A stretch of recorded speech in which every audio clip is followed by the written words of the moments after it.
오늘 주제는 어떻게 거듭나는가, 거듭난다는 것에 대해서 좀 말씀을 드리겠습니다. 성경에 구원받으면 되는데 뭐 또 거듭나야 되는가 이런 얘기를 또 들을 수 있는데 동일한 의미는 같아요. 구원이라는 것은 어떤 어려웠고 위험한 환경 가운데서 건져내는 것이라면 거듭난다는 것은 또 그러면 어떤 의미를 성경에서 말씀하고 있는지, 내가 왜 거듭나야 되는지, 하나님이 왜 이렇게 거듭나라고 말씀하시는지 한번 잘 좀 들으시면 좋을 것 같습니다. 사람의 출생이 두 번 있습니다. 두 번 있는데 한 번은 우리가 이렇게 태어난 육체의 출생이 있습니다. 이것은 사람의 몸으로 태어나가지고 모든 것들을 보고 느끼고 결정할 수 있는 이런 존재예요. 그런데 유대인의 또 유대인이지만 성경에 나와 있는 이 거듭남, 두 번째 생명이 또 있다는 거예요. 우리가 어떨 때 보면 매스컴이나 이런 데서 뭐 검찰이 거듭나겠습니다. 그거는 뭔가 이제 내용이나 내부의 어떤 운행되어지는 이런 것들을 다시 새롭게 바꿔서 재탄생해보고 열심히 하겠습니다. 이런 뜻인데 성경에서 말씀하시는 거듭남은 어떤 뜻인지 한번 우리가 잘 한번 듣고 내가 거듭나야 하는가 이런 것을 한번 생각해 보면 좋겠습니다. 육체적인 생명을 얻고 태어났다고 그러면 거듭난다는 것은 하늘의 생명을 가지고 태어나는 거예요. 두 개의 생명이 있다는 거예요. 하나의 이 육체의 생명이 있으면 두 번째 하늘로부터 오는 생명이 있는데 이 하늘로부터 오는 생명은 신의 생명이에요. 즉 하나님이 부여해 주시는 이런 생명이 있다는 거예요. 정말 그런 것이 어떻게 있고 그럼 그 생명을 어떻게 받을 수 있는지 한번 보고자 합니다. 거듭나지 않은 사람은 하나님의 나라를 볼 수가 없대요. 왜? 생명이 없기 때문에. 우리가 실질적으로 지금 살아있는 것 같지만 하나님이 보실 때 하나님의 생명이 없으면 죽어 있는 거예요. 그렇기 때문에 어떠한 반응, 하나님에 대한 말씀의 반응, 하나님을 찾고 하나님을 찬양하고 감사할 수 있는 반응이 나올 수가 없어요. 왜? 죽어 있기 때문에. 난 이제 좀 분명히 아셨으면 좋겠어요. 내가 하나님을 찾지 않는 이유는 나의 결정이기도 하지만 내 안에 찾을 수 있는 생명이 없어서 그래요. 하나님을 알 수 있는 생명이 없어요. 없기 때문에 찾을 수 없는 게 당연한 거고, 어린아이들이 아이라도 태어나서 응애응애 하지만 결국 그 아이들이 생명이 있으면 옆에 있는 부모를 찾고 부모에게 어떤 표현, 반응을 하는 게 생명이 있는 거예요. 여러분들이 하나님에 대한 말씀에 대한 반응이 없고 하나님에 대한 인식이 없으면 생명이 없다고 생각하시면 됩니다. 자, 말씀 읽으면서 하겠습니다. 예수께서 대답하여 이르시되 진실로 진실로 내게 이르노니 사람이 거듭나지 아니하면 하나님 나라를 볼 수 없느니라. 이걸 누구에게 한 얘기냐면 예수님을 밤에 찾아온 니고데모라는 사람에게 예수님께서 이 말씀을 해주세요. 아주 유대인의 지도자고 훌륭하고 존경받고 삶은 뭐 구원받은 그리스도인들보다 더 훌륭한 외적인 삶을 살아가죠. 하나님의 율법을 정확히 지키고 살아가고 가르치고 존경받는 이런 사람이에요. 어떤 외적인 행위로 육체에 태어난 생명으로만 봤을 때는 흠잡을 데가 없는 사람이에요. 그런데 이런 사람에게 예수님이 얘기해 주십니다. 뭐라고? 내가 거듭나야 한다고. 그런 생명이 있어야 된다고 분명히 예수님께서 말씀해 주십니다. 이 생명이 없으면 우리가 하나님을 인식할 수 없을 뿐만 아니라 어떠한 삶에서 내가 하나님을 기쁘시게 하고 교회를 섬기고 다양한 여러 가지 삶의 형태를 통해서 하나님 앞에 나아가고자 하지만 하나님 받으실 수가 없어요. 하나님을 기쁘시게 할 만한 어떤 근거가 없는 거예요. 그냥 내 행위예요.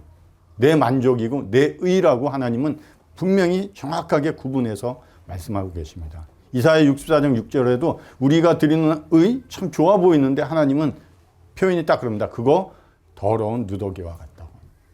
깨끗하지 않은 것에서는 깨끗한 것이 나올 수가 없어요. 깨끗한 것에서 모든 것이 깨끗하게 나올 수 있는 게 하나님의 원리예요. 오늘 거듭나야 한다. 누가 얘기해 주는 거냐면 예수님이 사람들에게 얘기해 주는 거예요. 이 예수님은 하나님이십니다. 하나님의 권위로 사람들에게 내가 거듭나야 한다고 분명히 말씀해 주고 있기 때문에 잘 들으셔야 돼요. 거듭남이라는 뜻이 좀 잠시 얘기하면 안호된, 이건 거듭 다시 겟나오 태어나다는 거예요. 거듭나다는 것은 새롭게 태어나는데, 새로운 생명을 가지고 태어나는데 위 하늘로부터 태어나는 거예요. 우리는 어머니 모태로부터 출생을 했죠. 사람으로부터 출생을 했어요. 그러나 두 번째 거듭나야 하는 것은 하늘로부터, 하나님으로부터 태어나야 한다는 이런 의미를 가지고 있습니다. 사람들이 어떻게 표현하냐면, 앞에서 말씀드렸다시피 육체적인 생명이 있고 영적인 생명이 있어요. 영혼이 죽었다고 이렇게 표현들 많이 하는데, 영은 죽을 수가 없어요. 혼도 죽을 수가 없어요. 그건 죽는 존재가 아니에요. 몸이 죽는 거예요. 다만 생명이 없는 존재 자체를 죽은 자라고 얘기하는 거예요. 즉 생명이 없기 때문에 영적으로 죽어 있다, 이렇게 표현하는 거예요. 하나님과 단절되어 있는 겁니다. 아담과 하와가 하나님의 그 계신 하나님 근원, 생명의 근원 되시는 하나님으로부터 떨어져 단절되어 있는 상태에서 인류가 생겨났기 때문에 모든 사람은 하나님으로부터 끊어져 있는 상태예요. 영적으로 끊어져 있는 상태이기 때문에 하나님이 그것을 죽은 거라고 그래요. 우리가 육체의 죽음도 죽음이긴 한데, 정확하게 얘기하면 우리가 죽음 할 때 육체의 죽음도 죽음은 맞지만, 예수님이 이 죽음, 육체의 죽음에 대해서 설명할 때는 잠을 잔다고 그래요. 그래서 부르면 일어나는 거예요. 잠깐 우리가 잠든 거예요. 육체의 죽음이 있을 때. 그래서 하나님이 일어나라고 해서 깨우면 다 일어나야 돼요.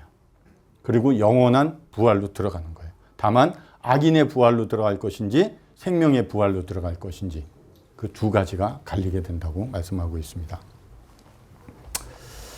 사람은 이 세 가지로 되어 있어요. 구원받은 성도는. 자, 몸이 있습니다. 태어날 때 육체의 몸을 가지고 있습니다. 이 몸은 흙에서 나왔어요. 하나님이 흙으로 사람을 지으셨습니다. 땅에서 나온 존재예요. 그렇기 때문에 오감이 있고 느끼고 이런 힘도 나오고, 이렇게 되면서 몸이 정상적인 것을 살아있다면 정상적인 걸 알 수가 있고요. 혼이 우리 자아예요. 우리가 인식하는 나예요. 내가 판단하고 결정하고 지정의를 가진 인격적인 존재다 할 때 이 혼이 있는 거예요. 이 혼이 모든 것을 나를 주관하고 결정하고 판단하고 나를 느끼게 하고 나를 결정하게 하는 것 자체가 혼입니다. 영은 모든 사람에게 하나님이 주시는 이런 하나님의 영입니다. 그것을 성경에서 하나님의 영, 성령을 가리킬 때 성령 구분해서 얘기하고 있어요. 성스러운 거룩한 영이라고 얘기해요. 그런데 이 거룩한 영은 구원받은 성도들에게 그 안에 거룩한 영이 거하는 거예요. 그렇기 때문에 만일 여기에 아직까지 내가 하나님으로부터 구원 문제가, 하나님과 끊어진 관계가 계속되고 있다 그러면 나는 몸과 혼만 존재하는 존재예요. 나는 인식할 수 있어요. 결정할 수 있어요. 판단할 수도 있고 내 감정을 통해서 화도 내고 기뻐할 수도 있어요. 그건 혼이 하는 역할이기 때문에. 그러나 하나님을 인식할 수 없고 하나님 말씀이 들리지 않고 내가 하나님을 주라고 하나님과 어떤 관계가 이루어지지 않았다 그러면 내 안에 영이 없다고 보시면 돼요. 그래서 영은 하나님을 찾아가는 것이고 하나님을 인식하고 하나님과 소통할 수 있는 유일한 존재입니다. 여호와 하나님이 땅에 흙으로 사람을 지으시고 생기를 그 코에 불어넣으시니 사람이 생명이 되니라. 한번 단어를 쭉 풀어봤어요. 사람이 아담이에요. 아담, 이제 하와 할 때 아담이지만 결국 사람이란 뜻이에요. 아담이고 땅이 아담화예요. 땅에서 나온 존재예요. 같이 근원이 된다는 거예요. 그래서 사람이 죽으면 땅으로 간다. 이 몸은 땅으로 가는 거예요. 그런데 여기 보니까 생기를 그 코에 불어넣으시니 흙으로 지음받은 존재 안에 하나님의 숨, 생기를 불어넣으니까 이 사람이 어떻게 됐냐면 살아있는 영이 아니라 원에 들어가면 단어가 혼이에요. 살아있는 혼이 되었다. 그렇기 때문에 인식하고 판단하고 결정할 수 있는 살아있는 존재가 된 거예요. 사람이 아담과 하와가 이렇게 하나님이 흙으로 지어졌고 살아있는 생기를 넣었을 때 사람이 살아있는 혼이 됐다고 이렇게 이야기하면 영은 없어요. 당장 이 아담과 하와에게는. 그런데 하나님과 소통하고 대화합니다. 왜? 죄가 없기 때문에. 당시에는 괜찮았어요. 그러나 죄가 들어온 상태로 하나님으로부터 생명의 근원으로부터 끊어졌기 때문에 영적인 하나님으로부터 끊어졌기 때문에 영이 필요한 거예요. 사람들에게는 이제는 이렇게 사람들의 하나님이 귀한 존재로 하나님의 그 놀라운 솜씨로 사람을 만들고 코에 숨을 불어넣어 주시니까 사람이 살아있는 존재가 된 거라고 성경이 말씀하고 있습니다. 우리가 이렇게 이런 하나님 앞에 지음을 받은 존재가 그럼 왜 그 생명의 근원되는 그 하나님 말씀 잘 듣고 그러고 그냥 지냈으면 영원히 사는 거예요. 그런데 왜 이렇게 하나님 앞에 사람이 죄를 범하고 그리고 하나님으로부터 끊어졌는가 한번 보겠습니다. 자, 한번 질문을 한번 드려보겠습니다. 죄의 시작이 언제였을까? 선악과를 보고 1번 탐냈을 때, 2번 땄을 때, 3번 먹었을 때, 4번 하나님이 찾아왔을 때 책임 전가를 했죠. 저 여자 때문에, 저 뱀 때문에. 언제 죄가 시작되었을까 하는 거예요. 탐냈을 때. 또 있나요? 먹었을 때. 왜 제가 이 말씀을 드리면 법은 정확해야 돼요. 법이 정확한 것은 법은 하나님의 말씀입니다. 그럼 명령이에요. 그 명령, 그 말씀이 정확하게 알게 됐을 때 거기에 기준에서 그것이 옳은 건지 아닌 건지 판단할 수가 있습니다. 하나님 말씀 뭐라고 그랬나 한번 볼까요? 선악을 알게 하는 나무의 열매는 먹지 말라. 내가 먹는 날에는 반드시 죽으리라 하시니라. 언제? 먹었을 때입니다. 결국. 우리의 사람이 그럼 탐냈을 때 탐내는 거는 있을 수 있어요. 마음에 어떤 그런 생각이 있을 수 있지만 결국 하나님의 그 정확한 말씀에서 벗어난 것이 죄가 된 거예요. 신호등 있죠. 신호등 안 지키면 불법이에요. 정확한 기준이에요. 빨간불에는 스톱해야 되는 거예요. 그런데 가면 불법이에요. 죄를 저지른 거예요. 그리고 나서 나만 그것을 그냥 모르면 되지만 그것은 엄연히 내가 모르고 알고 다른 사람이 몰라도 불법은 불법이고 그걸로 인해서 만일 사고가 나면 나도 고통이지만 타인에게 고통을 줍니다. 법을 어기는 것은 그와 같이 고통이 따른다는 거예요. 아담과 하와가 하나님이 먹지 말라고 한 선악과가 있었죠. 매일 그들은 보면서 하나님이 계시구나. 근데 그 하나님이 저걸 먹지 말라고 우리에게 명령하신 말씀이 있구나. 우리는 그 기준대로 살아가면 된다는 거예요. 그럴 때 그들은 계속 하나님과 교류하고 대화하고 그 하나님을 만나는 이런 삶을 살았어요. 그런데 그들이 결국 눈에 보이는 자신들의 만족을 택했을 때 하나님의 법을 무시하고 떠난 거예요. 법을 어긴 거예요.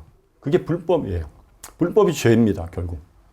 하나님의 말씀을 떠났기 때문에 그들은 그 하나님의 말씀을 꾸준히 잘 지켰으면 그들은 하나님과 영원히 지낼 수 있어요.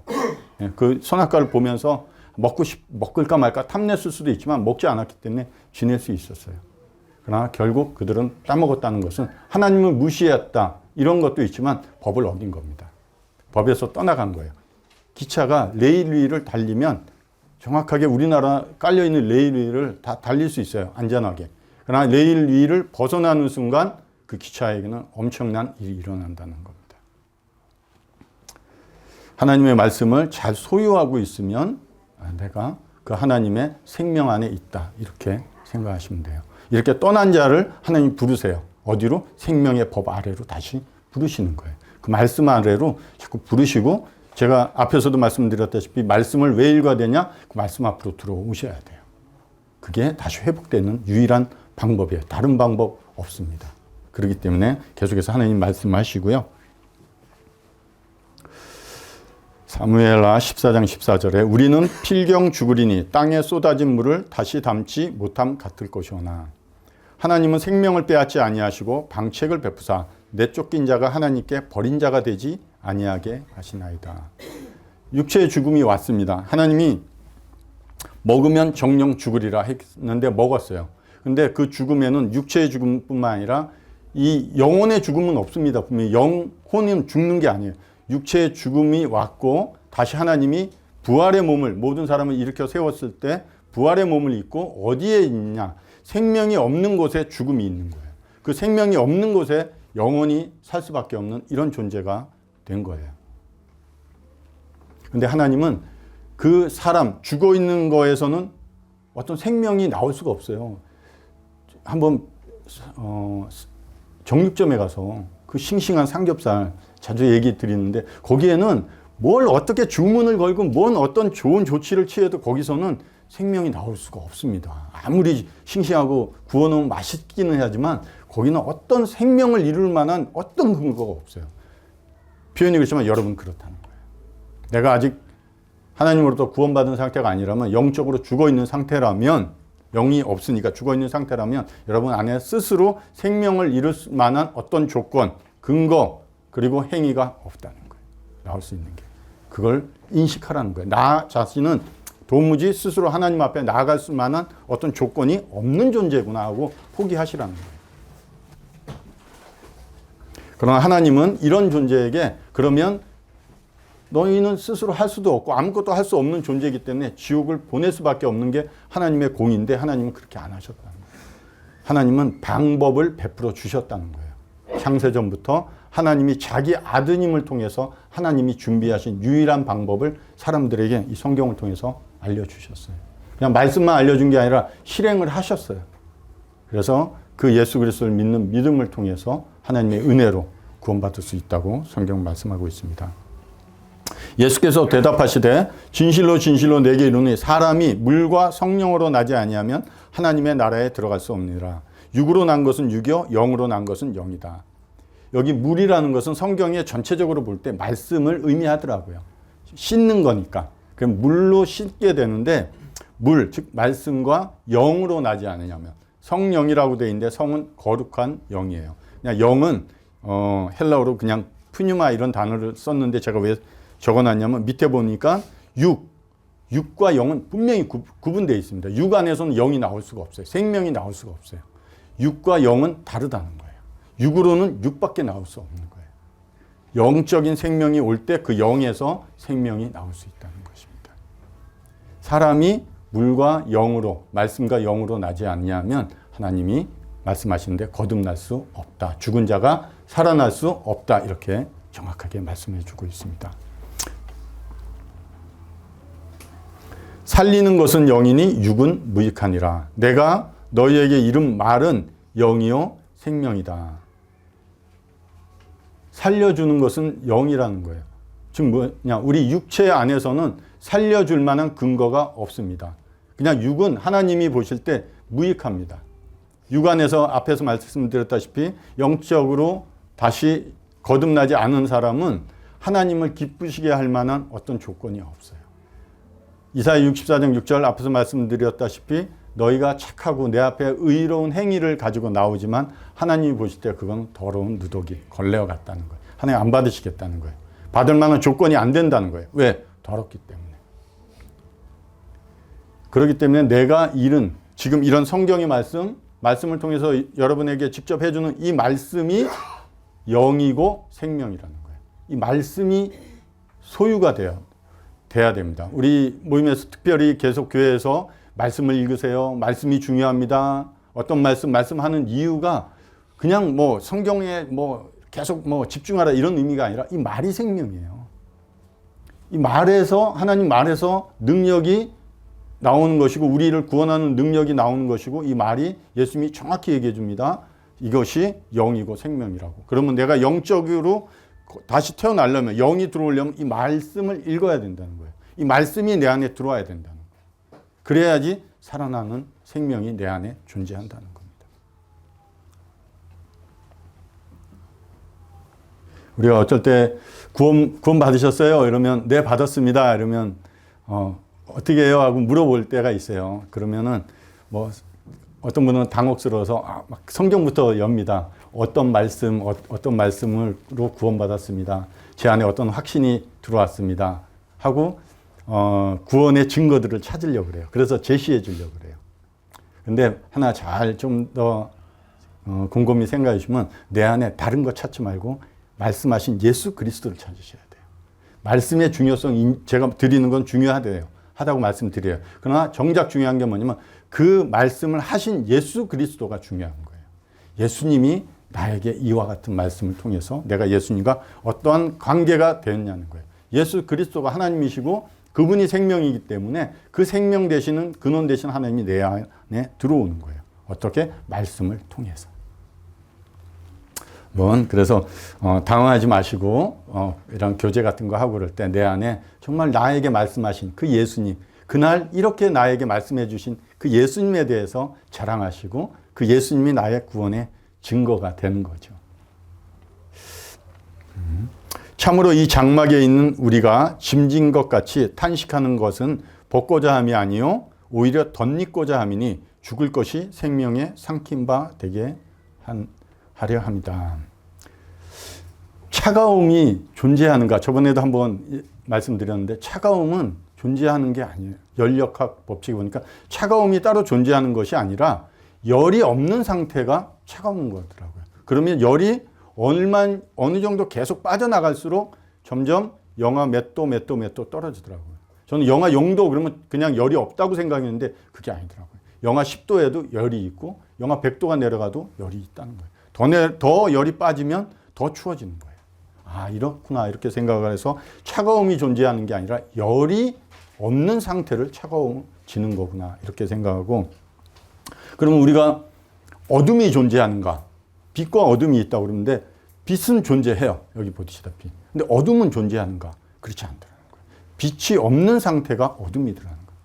내 안에 그 구원의 문제를 놓고 얘기하면 생명의 빛 되시는 예수 그리스도가 없다면 나는 어둠에 있는 존재라는 거예요. 어둠이 별도로 존재하는 게 아니라 빛이 없으면 어둠입니다. 여기 빛을 끄면 여기 어두워질 거예요. 어둠이 와서 빛을 가리거나 빛을 없애주는 게 아니라는 거죠.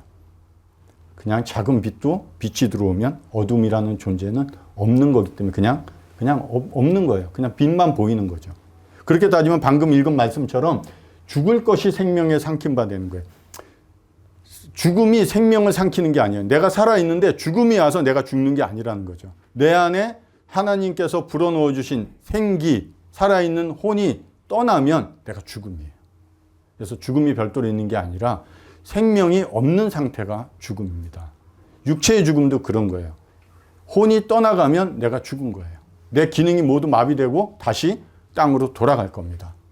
그런데 성경에도 죽은 자들, 실제 육체의 죽음을 입은 이런 사건들이 있지만 그 외에 여러 서신서들에 나오는 죽음에 대한 의미는 여러분 안에 영적인 생명이 없는 상태를 얘기하고 있습니다.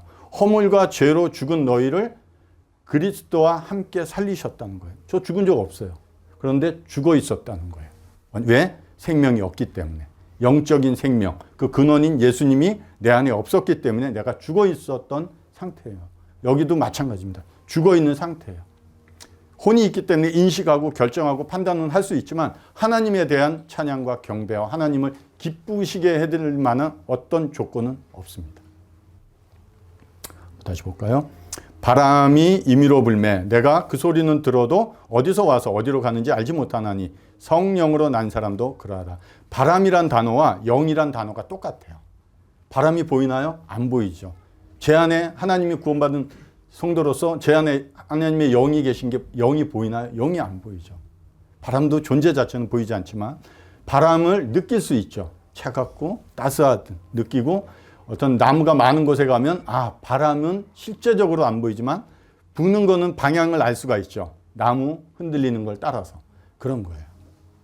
거듭난 사람 안에도 하나님의 영이 계시기 때문에 그 영은 제 안에 보이지 않지만 저 사람의 어떤 삶의 외적인 모습을 통해서 저 안에 하나님이 계시구나 하고 알 수 있다는 거예요.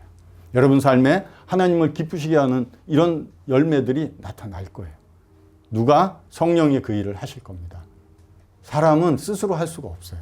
잠깐 동안 어떤 외적인 좋은 모습을 보일 수 있고 그것을 사람들은 인식을 못하면 그런가 할 수 있지만 결국은 드러나게 돼 있는 것 같아요. 그들의 열매로 그들을 알지니 가시나무에서 포도를 또는 엉겅퀴에서 무화과를 따겠느냐. 가시나무를 잘 가꿉니다. 그리고 엉겅퀴도 잘 가꿔 놓습니다. 왜 가꿔요? 여기서 좀 있으면 포도를 딸 거야. 그리고 엉겅퀴 잘 가꾸면 무화과를 딸 거야. 이렇게 얘기하는 사람을 여러분들이 보신다면 그거를 정상적으로 이해해 주실까 하는 거죠. 그렇지 않죠. 날 수가 없는 거잖아요. 그냥 온실에서 잘 길러지고 보호받는 가시나무고 온실 안에 잘 가꾸어진 엉겅퀴일 뿐인 거예요. 아무리 그 안에 근본 자체가 다르기 때문에 거기서는 날 수가 없다는 거예요. 어떻게? 가시나무에서 포도는 날 수가 없잖아요. 누구나 다 아는 거예요. 똑같습니다. 여러분 안에 가시나무와 같은 존재라면 아직까지 하나님과 떨어져 있는 세상 불순종의 아들들 가운데 역사하는 영의 그 사단을 따를 수밖에 없는 존재라면 아름다운 이런 포도나 무화과는 여러분들의 삶에서 하나님이 거둘 수가 없습니다. 하나님께서 거듭나게 한다. 이걸 거듭 중자로 써서 뒤에 가면 중생이라는 표현도 있어요. 거듭 태어난다. 중생, 거듭나게 하시는 것은 우리가 다시 태어나서 하나님의 자녀로 하나님의 준비하신 그 나라에 들어가는 신분으로 그리고 영원한 생명을 가지고 천국에 사는 것도 맞지만 이 땅에서도 거듭난 사람 안에 성령, 즉 하나님의 영을 통해서 새로운 성품이 주어졌기 때문에 하나님의 사람으로 하나님의 성품으로 살아갈 수 있는 거예요. 그런 열매들이 우리 삶에 나타날 것입니다. 아, 저 사람 정말 하나님 믿는구나 하고 그런 열매를 통해서 알 수 있다는 거죠. 사람이 내 안에 거하지 아니하면 가지처럼 밖에 버려져 마르나니 사람들이 그것을 모아다가 불에 던져 사르느니라.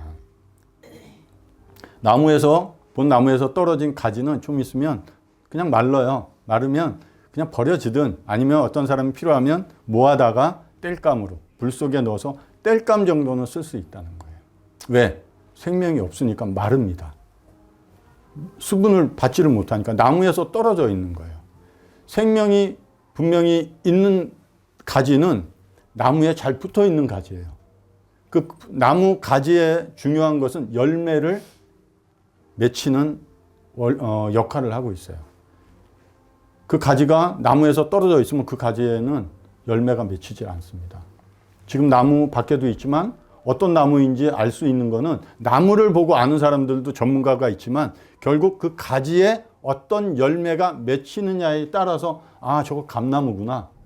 저거 복숭아 나무구나. 저거 배나무구나. 저도 어쩔 때는 뭐 큰 나무들, 이름 있는 나무들은 알지만 그 외의 열매를 보지 않으면 어떤 나무인지 알 수 없는 것들이 많이 있습니다.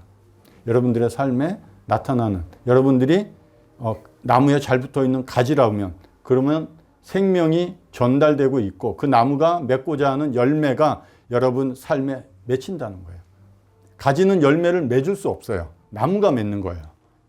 가지는 맺히는 거예요. 나무의 원리에 따라서 열매를 맺힐 때 그 나무가 어떤 나무인지 알 수가 있습니다.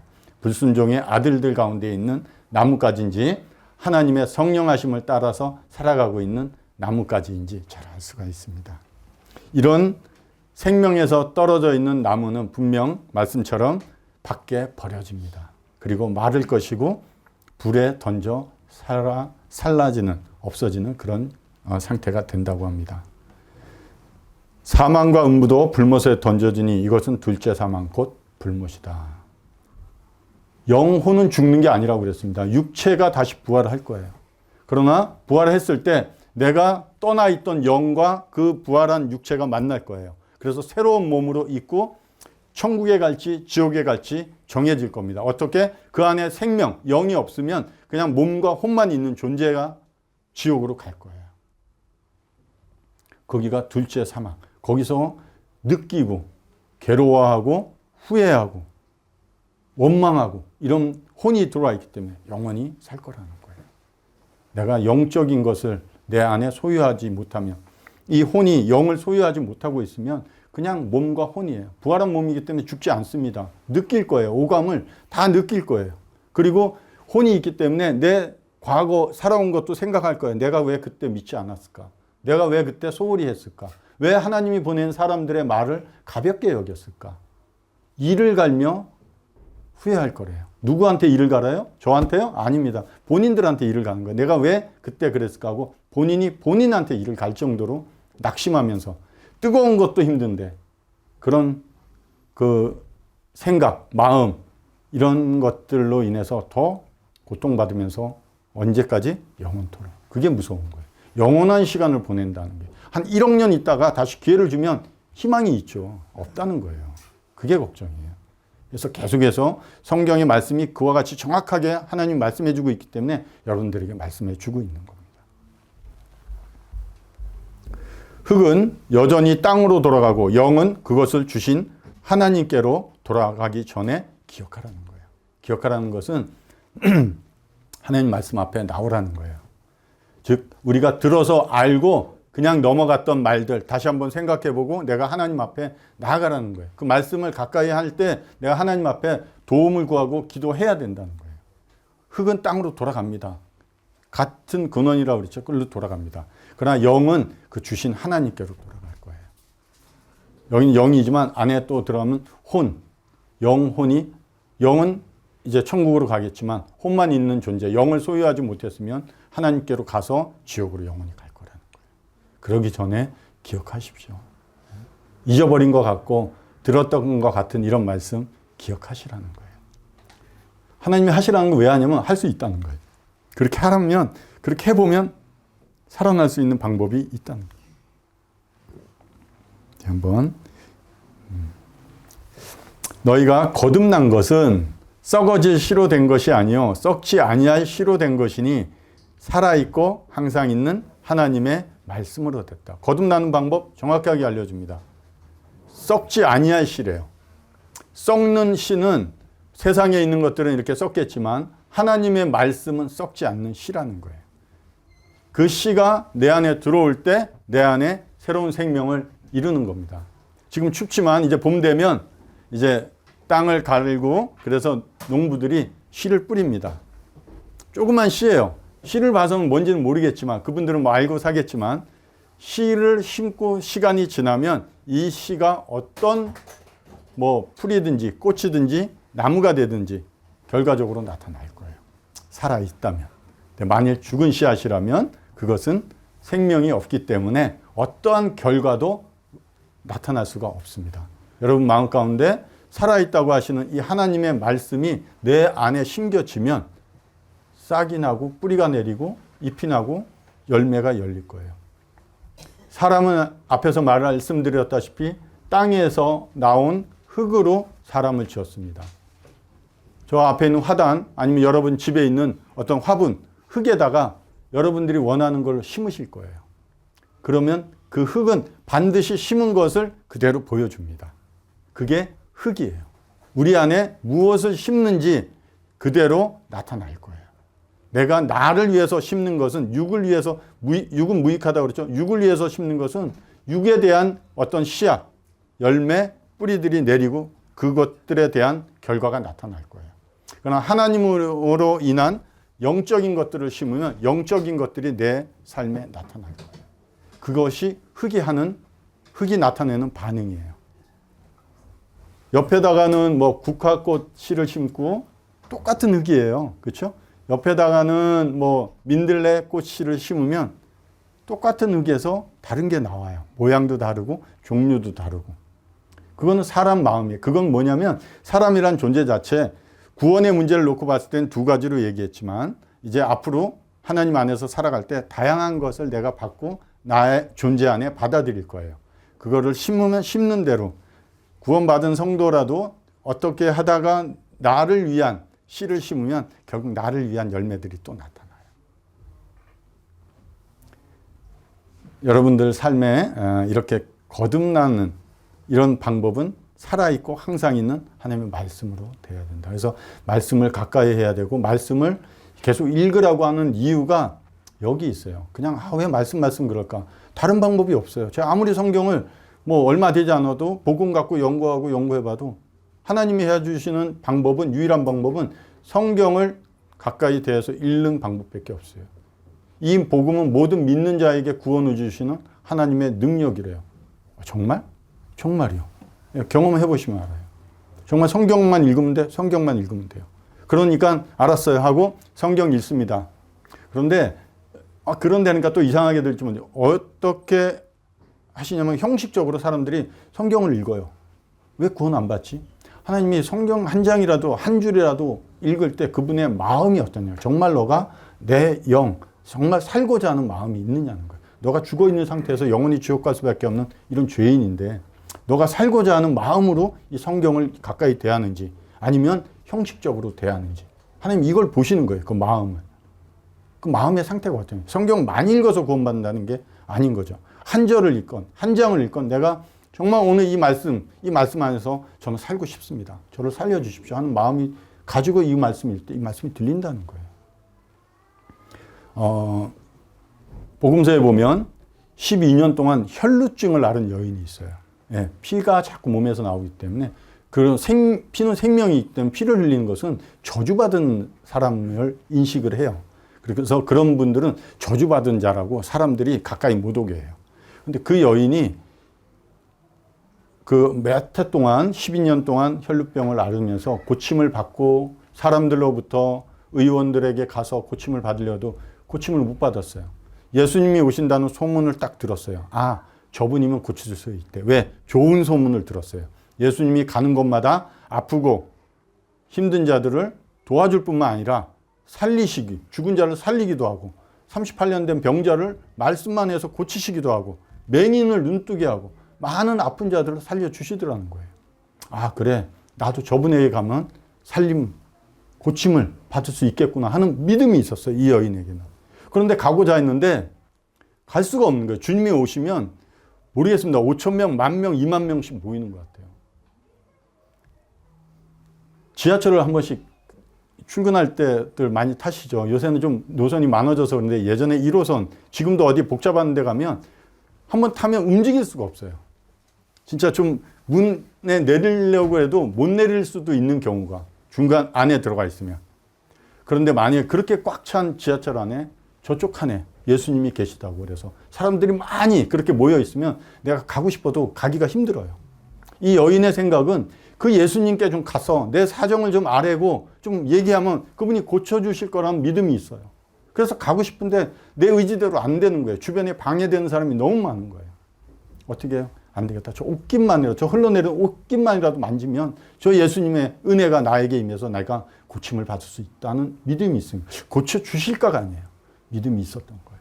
그 여인이 결국 어떻게 왜? 간절한 마음이 있으니까 나아야 되니까 내 문제를 내가 아니까 그 여인이 그 예수님의 옷자락을 만졌을 때 어때요? 고침을 받았대요. 예수님이 말씀하는 내 능력이 나갔다고. 어떻게? 믿음을 통해서 나갔다. 이런 소문이 성경에 없지만 이런 소문이 주변에 소문이 났어요. 어떤 여자가 병을 못 고치고 있는데 예수님 옷자락만 만지면 병이 나았대. 그래? 그럼 나도 예수님 옷자락 좀 만져봐야지 하고 가서 병 있는 사람들이 예수님 옷자락 만지면 나을까 하는 거예요. 그 여인의 믿음이에요. 옷자락만 만져도 낫겠다는 그 여인의 믿음. 성경 한 장만 봐도, 한 줄만 봐도 예수님이 나를 구원해 주시고 나에게 생명을 주실 분이라는 것을 믿고 그분이 신뢰할 만한 분이구나. 그분이 생명을 주시는 하나님이시구나 하는 것에 대한 믿음을 이 여인은 가지고 있었던 것처럼 여러분도 마찬가지로 마음에 그러한 믿음을 가지고 성경을 대하는 자세가 중요하다는 거예요. 살아있는 말씀이에요. 성경 그냥 아닙니다. 정말 살아있고 능력 있는 말씀이에요. 왜? 이 말씀하시고 이것을 사람들을 통해서 기록하신 그 예수님이 살아계시기 때문에 그래요. 죽으셨던 분들은 유언이고 그냥 하나의 역사로 남을 수 있겠지만 이것을 우리에게 지금도 말씀해 주신 그분이 살아계시는 거예요. 두루두루 감찰하신대요. 이거 되게 어떻게 보면 무서울 수도 있는데 햇볕이 모든 만물에 비치는 것처럼 예수님이 그 보좌에 앉아서 위에서 감찰하고 계시대요. 다 보고 계시대요. 산등성이 안개가 낀 것처럼, 즉 모든 곳곳에 하나님의 시선이 다 있다는 거예요. 한번 그 이사야 18장 같은 데서 한번 읽어보시고 하나님 이런 분이구나. 이거 뭐예요? 두려워하라는 거예요. 그분도. 모든 것을 다 보고 감찰하신 그 하나님이 오늘 성경을 통해서 나에게 말씀해 주시고, 왜 말씀해 주세요? 죽어있는 나를 살리기 위해서. 그래서 말씀해 주시고, 내가 하나님의 앞에 나가서 성경을 대하는 이런 마음은 예수님 앞에 나가고 예수님을 대하는 마음으로 성경을 대하라는 거예요. 제가 한번 조금 어른들이 있나요? 이거 한번 이건 정자와 난자예요. 우리가 뭐 의학적인 거니까, 생물학적인 거니까. 예. 저예요, 젊었을 때. 예. 뭐냐면 정자와 난자가 살아있는 거예요, 둘 다. 하나님이 씨에 대해서 항상 얘기해 주세요. 씨를 주고 안 주고. 이 씨가 난자를 만났을 때 이런 생명이 나오는 거예요. 그래서 이렇게 변화되는 거예요. 이런 존재가 나타나는 거예요. 둘 다 살아 있어요. 만나지 않으면 결국 그냥 살아 없어지는 거예요. 기간이 지나면 없어져요. 정자는 5일, 난자는 하루 지나면 없어집니다. 하나님이 정하신 때겠죠. 그러나 여기서 이 씨가, 생명의 씨가 이 난자를 만났을 때 이런 생명이 잉태되고 우리가 알 수 없는 신비한 가운데 사람이 잉태돼 가지고 저렇게 만들어진다는 거예요. 기간이 필요하겠죠. 내가 구원받았을 때 즉시 기쁨도 있고 뭐 그럴지 모르겠지만 그래서 이런 존재로 나타나는 거예요. 생명의 씨가 있다면 내 안에 하나님의 살아있는 말씀, 그 생명의 씨가 들어왔다면 분명히 나타납니다. 왜? 그건 살아있는 거니까. 그 말씀을 끝까지 붙들어야 되는 거예요. 그렇지 않고 아무 변화가 없다면 그건 아직 그냥 이렇게 따로따로 살아는 있지만 따로따로 있는 거예요. 이 TV가 정상입니다. 그러나 전원을 빼면 아무 의미가 없어요. 이거 망가진 건가요? 그렇지 않아요. 전원이 들어오면 정상적으로 작동하는 겁니다. 똑같아요. 정등도. 저 스위치 빼면 어둠만 있고 아무것도 할 수가 없어요. 그러나 저거는 정상적인 제품이에요. 스위치만 꽂아서 전원이 생명이 들어오면 저것의 의미대로 목적대로 빛을 내고 사용할 수 있는 거예요. 여러분도 마찬가지로 생명의 씨가 들어왔을 때 내가 하나님 앞에 하나님을 찬송하게 지음받은 존재이기 때문에 하나님을 찬송할 수 있는 거예요. 하나님께 감사할 수 있는 거예요. 정말 하나님 감사합니다 하고 엎드려질 수 있는 부분은 정말 내 자신은 할 수가 없어요. 왜냐하면 우린 죄는 계속 하나님을 거부하고 반항하는 거예요. 성경 한 장 못 읽습니다. 내 마음대로 읽으려고 해도 안 돼요. 잘. 저도 마찬가지예요. 그래서 기도하고 읽는 거예요. 저는 뭐 구원받았으니까 성경 막 좋아하고 그럴 것 같죠. 그렇지 않습니다. 저도 잘 안 읽고 싶어요. 힘들어요. 성경 읽는 건 영적인 노동이래요. 누가 보면. 맞아요. 그러나 내 마음에 기도하고 그럴 때 그렇지. 이 말씀의 맛에 단 것이 맛보았기 때문에 말씀의 맛이 얼마나 단지를 느끼는 거예요. 그렇기 때문에 다시 그 맛을 느끼고 싶은 이런 중독이 생긴 거예요. 이 말씀이 생명인 겁니다. 마지막 말씀 읽고 마칠게요. 진실로 진실로 너희에게 이르노니 죽은 자들이 하나님의 아들의 음성을 들을 때가 오나니 곧 이때라. 듣는 자는 살아난다는 거예요. 듣는 자는 살아나리라. 죽어 있습니다. 분명히. 주님이 이렇게 성경에 여러 번 얘기도 있지만 진실로 진실로 두 번 얘기할 때는 정말 중요하다는 거예요. 죽은 자들이 하나님의 음성이 들리는 거예요. 여러분도 마찬가지로 육체적으로 죽음이 아니라 영적인 생명이 없기 때문에 죽은 상태예요. 그러나 그런 마음으로 성경을 대하고 하나님 앞에 기도하면서 성경의 말씀을 열 때 이런 하나님의 아들의 음성, 이 말씀이 육신이 되어 오셨다고 하시는 이 예수님의 말씀이 내 안에 들릴 거예요. 그 뭐래요? 살아나는 거예요. 듣는 자는 살아나리라. 생명이 들어오기 때문에 죽어있는 상태에서 생명이 들어와서 살아난다는 이런 말씀인 것입니다. 이것이 하나님이 약속해 주신 거예요. 우리에게. 믿을만 하신 분이고 약속을 신실히 지키시는 분이고 우리가 잘 모르지만 말씀대로 따라가면 하나님이 인도하신 대로 따라가면 그대로 됩니다. 돌아가서 다른 거 하지 마시고 아니 하세요. 그리고 말씀도 읽으세요. 너무 여기 와서만 하지 말고 정말 개인적으로 이렇게 여럿이 교제하지 말고 제가 개인적으로 성경을 읽으면 이 말씀이신 예수님과 제가 개인적으로 교제하는 시간이에요. 그분이 직접 말씀해 주실 거예요. 정말 들릴까? 정말 들려요. 정말 들립니다. 제가 구원받은 것 같아요. 정말 말씀이 믿어져요. 예전에는 안 그랬는데 믿어지는 것 같아요. 뭐 이렇게도 얘기합니다. 확실하게 얘기하면 이상할까 봐 그러는데 그런 분들 또 주변의 분들하고 상담하세요. 내가 이거 읽었는데 예전에 읽을 때하고 틀려. 정말 믿어지는 것 같아. 예수님 믿어줘. 여러분 마음에 하나님의 생명이 들어가서 보여주시고 깨닫게 하시고 살아나서 표현하는 이런 경험이다 이렇게 생각이 됩니다.